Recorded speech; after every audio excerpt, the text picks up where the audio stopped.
o stavebnej fakulte.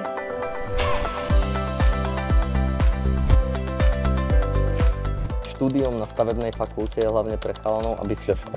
Na stavebnej fakulte študuje aj mnoho dievčat a party život je tu veľmi rozmanitý. Napríklad na intrákoch hliny môžeme chodiť do menzy alebo K2, kde sa uskutočňujú rôzne akcie.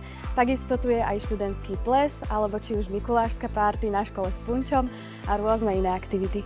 Štúdium nie je vhodné pre kreatívnych ľudí. Práve naopak, architektúra a dizajn sú veľmi dôležitými súčasťami mnohých stavebných programov. Štúdium na stavebnej škole je jednotvárne a nudné.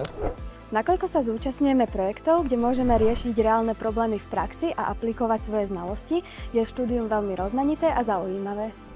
Zamestnanosť v stavebnom priemysle je obmedzená. Je tu neustály dopyt po architektoch, inžinieroch, konzultantov v stavebnej činnosti, tak absolventi stavebnej fakulty si nájdu prácu bez problémov v stavebnom sektore. Pozývame ťa na Deň otvorených dverí našej fakulty, ktorý sa uskutoční 8.2. o 9. hodine. Príď sa oboznámiť s našim fascinujúcim svetom stavebníctva, kde ťa čaká zaujímavý program.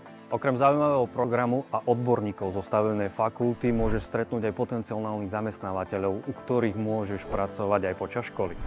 Tešíme sa na teba!